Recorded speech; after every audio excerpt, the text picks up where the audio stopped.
نحمدہ و نصلی و نسلم علی رسولہ النبی الکریم۔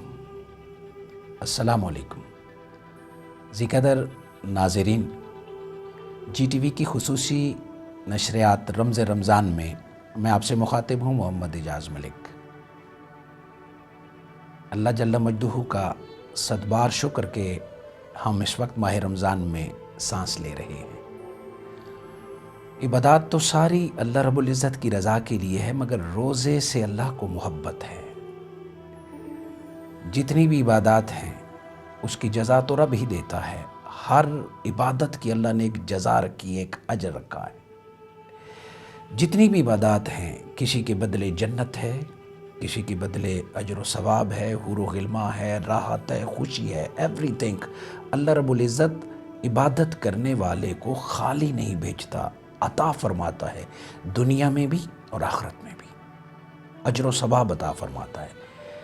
مگر آپ سن کے حیران ہوں گے کہ نماز، جہاد، حج سب کچھ اپنی جگہ پہ، روزے کے بارے میں اللہ رب العزت نے فرمایا الصوم لی، روزہ میرے لیے ہے۔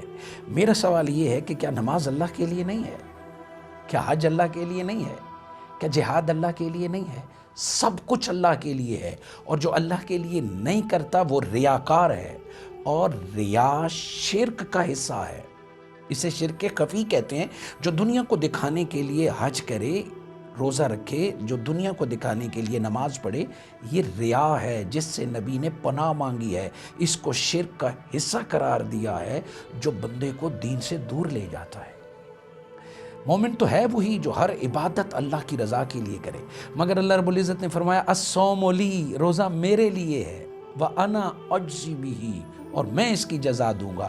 باقی جزائیں کون دیتا ہے؟ باقی جزائیں بھی اللہ دیتا ہے، مگر اس میں اللہ رب العزت کی محبت دیکھے۔ اللہ نے فرمایا روزہ میرے لیے ہے، وَأَنَا أُجْزَ بِهِ، باقی عبادتوں کے بدلے جنتیں دوں گا، باقی عبادتوں کے بدلے راحت دوں گا، باقی عبادتوں کے بدلے حور و غلماں دوں گا، باقی عبادتوں کے بدلے دنیا کی نعمتیں دوں گا۔ مگر اے روزہ دار، تو روزہ رکھ، روزے کے بدلے میں تیرا ہو جاؤں گا۔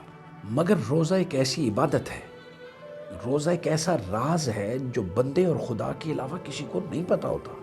جب تک بندہ اپنے منہ سے نہ بتائے میں روزہ دار ہوں، کسی کو کیا پتا کہ یہ رکھ کے آیا ہے یا نہیں ہے۔ روزہ صرف رب جانتا ہے کہ میرا بندہ روزہ دار ہے، یہ سحری کو اٹھا، اس نے سحری کی اور یہ ابھی تک روزے پر قائم ہے۔ روزہ ایک ایسی عبادت ہے، ایک راز ہے جس کو رب جانتا ہے۔ اب جو خالصتاً للہیت اور خلوص کے ساتھ روزہ رکھتا ہے تو اس روزے کے بدلے اسے رب مل جاتا ہے۔ روزہ وہ راز ہے جو اس کو پا گیا، وہ رب کا ہو گیا، رب اس کا ہو گیا۔ یہ جو للہیت اور خلوص کی دولت ہے، اس کو حدیث شریف میں ایمان اور احتساب کے الفاظ سے تعبیر کیا گیا ہے۔ یعنی روزے کی قبولیت کی شرط کیا ہے؟ حضور صلی اللہ علیہ وآلہ وسلم نے فرمایا من صام رمضان ایمانا و احتسابا، کہ جس بندے نے بھی تم میں سے روزہ ایمان اور احتساب کے ساتھ رکھا، غفر لہ ما تقدم من ذنبہ، تو اللہ اس کے پچھلے گناہ معاف فرما دیتا ہے۔ یعنی تم میں سے جس نے بھی ایمان اور احتساب کے ساتھ روزہ رکھا، اسے پورا کیا۔ یہ امام بخاری روایت اس کو فرماتے ہیں کہ اتنی بڑی دولت کہ فقط ایمان اور احتساب کے ساتھ، یعنی اگر ایمان اور احتساب نکال دیں تو روزہ صرف بھوک رہ جاتا ہے جس کا کوئی فائدہ نہیں۔ کیا رمضان اور اتنی بڑی پریکٹس صرف بھوک پیاس کے لیے دی گئی ہے؟ روزہ صرف کھانے پینے سے رکنے کا نام نہیں ہے، بلکہ ایمان اور احتساب کا نام ہے مکمل پرہیزگاری۔ نہ کھانا نہ پینا یہ روزے کا ایک جز ہے۔ مکمل پرہیزگاری ہو تو وہ روزہ وہ ہوتا ہے جس کے بدلے رب ملتا ہے۔ یعنی ہر چھوٹے بڑے گناہ سے بچنا، شراب، نشہ، جوا، بدنظری، زنا، فتنہ پروری، دھوکہ، جھوٹ، غیبت، چغل خوری، جھگڑا، گالی، ہر چیز سے پرہیز۔ آنکھ کا روزہ ہو، کان کا روزہ ہو، زبان کا روزہ ہو، ان اعضاء کو بندہ گناہ سے باز رکھے، تب روزہ فائدہ دیتا ہے۔ اور صرف حصول جنت کا فائدہ نہیں، حصول ثواب کا فائدہ نہیں۔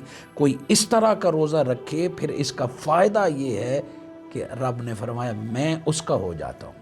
آپ نے لفظوں پر غور کیا ہے کہ رب چاہتا ہے کہ جیسے بندہ دنیا میں گیا تھا نا، پیدا ہوا تھا، جس طرح اس وقت یہ معصوم تھا، یہ ایٹ لیسٹ اپنے آپ کو 12 گھنٹے اگر بچے کی طرح رکھتا ہے تو رب بھی پھر اس طرح محبت کرتا ہے جس طرح ماں بچے سے محبت کرتی ہے۔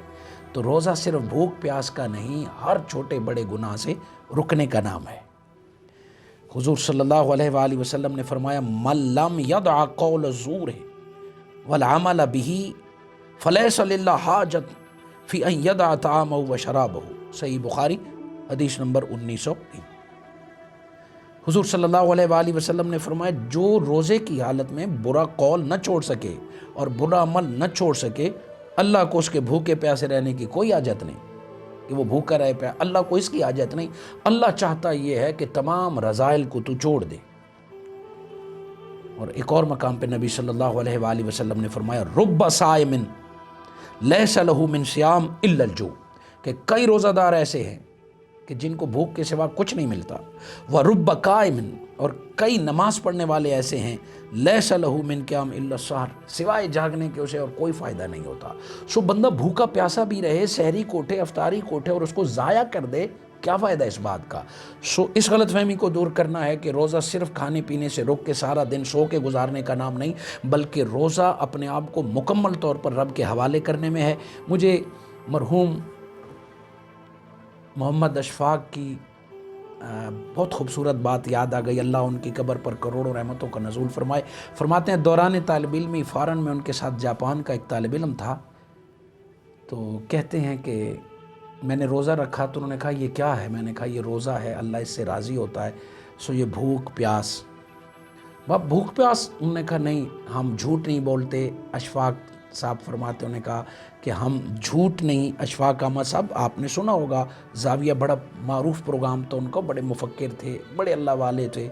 انہوں نے جاپانی اسٹوڈنٹ کو بتایا کہ ہم ان دنوں جھوٹ نہیں بولتے، دھوکہ نہیں دیتے، ہم ساری چیزوں کو چھوڑتے ہیں۔ اس نے کہا اچھا پھر تو بڑے مزے ہیں، کیوں؟